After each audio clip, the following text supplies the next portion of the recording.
Semangat ini mengingatkan kita semua. Apakah masih ingat? Di tahun itu, tahun 2004, PKS adalah partai yang pertama kali bergabung dalam koalisi untuk mencalonkan Bapak Susilo Bambang Yudhoyono menjadi Presiden RI 2004. Dan apa hasilnya? Kemenangan. Apa yang terjadi sesudah kemenangan itu? Perbaikan dan perubahan. Maka insya Allah di hari-hari ke depan, di tahun-tahun ke depan, kita akan mengajukan Indonesia maju bersama, maju negaranya, bahagia rakyatnya. Maksud Presiden Jokowi kan perubahan dari era SBY yang sudah dirasakan manfaatnya oleh jutaan rakyat Indonesia, membereskan yang mangkrak-mangkrak dan membangun dengan masif. Lah kok Anies malah menyanjung era SBY, mau balikin Indonesia ke era SBY gitu. Itu sih namanya blunder yang sudah diperbaiki oleh Presiden Jokowi. Mau diganti Anies dengan masa seperti sebelum diperbaiki oleh Presiden Jokowi. Malah kebalik ya, bangsa ini mau maju, dia malah mau mundur. Kayak gini kok mau mengalahkan supremasi Presiden Jokowi. Ya kita lihat objektif saja di Jakarta, apakah program Pak Jokowi, Ahok Pak Jarot itu dilanjutkan dengan baik oleh Pak Anies. Karena rakyat bisa menilai. Menteri PUPR Pak Basuki yang terkenal itu hebat di dalam membangun infrastruktur, itu pun tidak berdaya. Ini kan rakyat bisa melihat. Nah sehingga mari kita lihat pemimpin itu secara objektif dari kinerjanya. Jangan kita terjebak dalam demokrasi elektoral hanya dengan melihat keterampilan berbicara. Belaga nantang Jokowi, Anies kena batunya. Sejak 2 tahun lalu, bahkan mungkin lebih lama ya, sudah beredar beberapa analisa bahwa tahun 2022 merupakan tahun yang buruk buat Anies. Karena pada tahun ini jabatan Anies sebagai Gubernur DKI Jakarta akan berakhir. Sementara pemilu baru diadakan pada tahun 2024. Baik itu pilkada maupun pilpres. Disebut bahwa vakumnya Anies selama 2 tahun tanpa jabatan publik akan berpengaruh buruk terhadap elektabilitasnya sebagai Capres 2024. Saya tidak mau bilang bodoh ya, kita anggap saja lucu. Lucunya selama bertahun-tahun analisa itu muncul. Anies tidak juga memperbaiki kinerjanya. Padahal masih cukup waktu buat Anies untuk menangani banjir, normalisasi atau naturalisasi.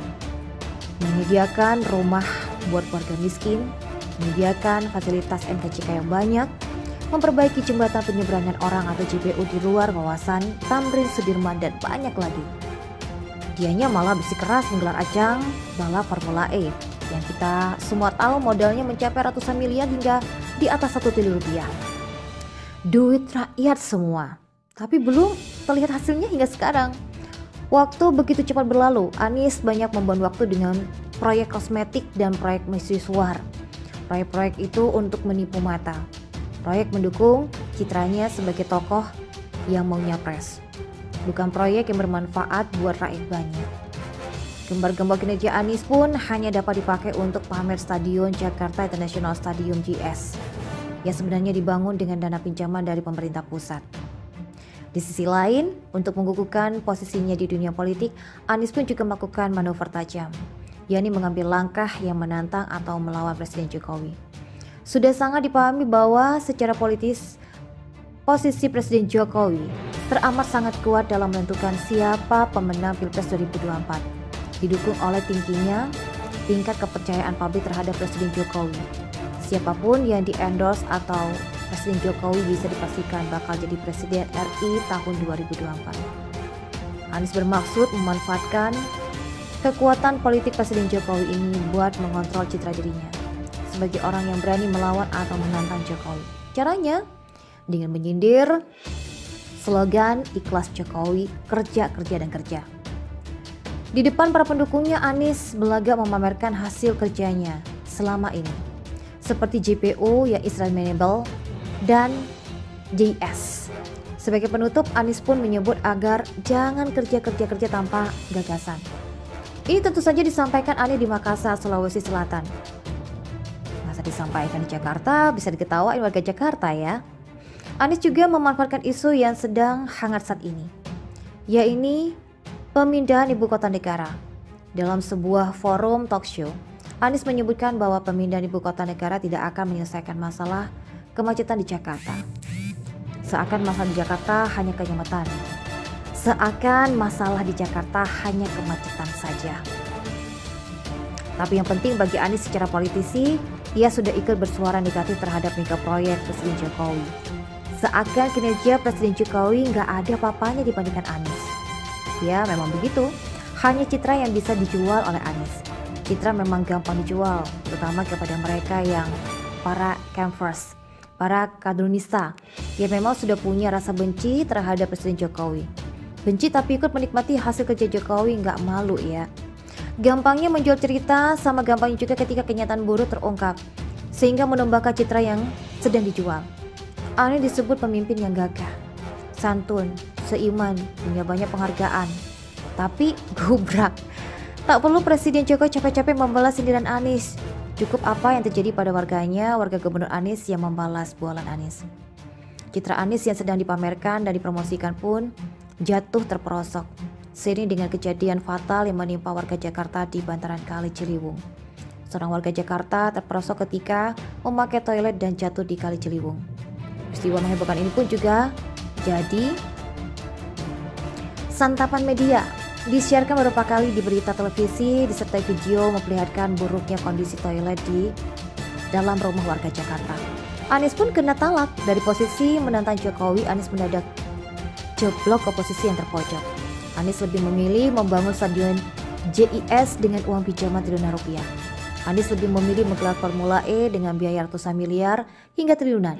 Tapi Anies tidak sanggup membangun rumah dan toilet yang aman dan bagus buat warganya sendiri. Makjel begitu ya. Keapusan buat Anies belum terhenti di sana. Sudah jatuh tertimpa WC, Anies juga seakan terpleset di Ancol. Di tanah berlumur yang bakal jadi sirkuit Formula E, momen itu terasa ketika para pembalap MotoGP mulai berdatangan ke Mandalika untuk melakukan tes pramusim.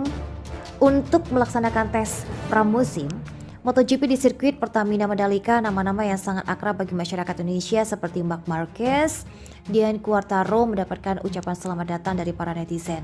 Bahkan Marquez memamerkan foto dirinya di depan bandara dengan latar tulisan Lombok. Para netizen pun menjadikan momen ini sebagai sarana untuk mengolok-olok Anies dengan mempertanyakan apakah ia datang itu adalah pembalap buat Formula E.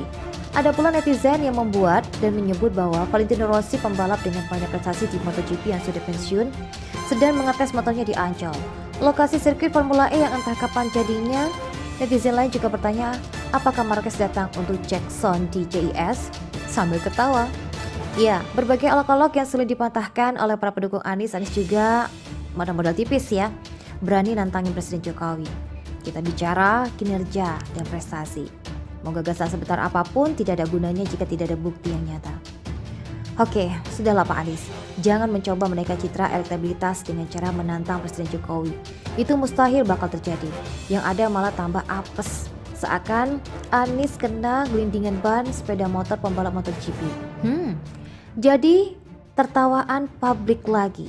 Bahkan tanpa campur tangan langsung Presiden Jokowi, alam bawah sadar publik sudah otomatis sudah membandingkan dengan hasil nyata kinerja Presiden Jokowi yang luar biasa, sesuatu yang tidak akan pernah dapat disaingi oleh Anies Baswedan.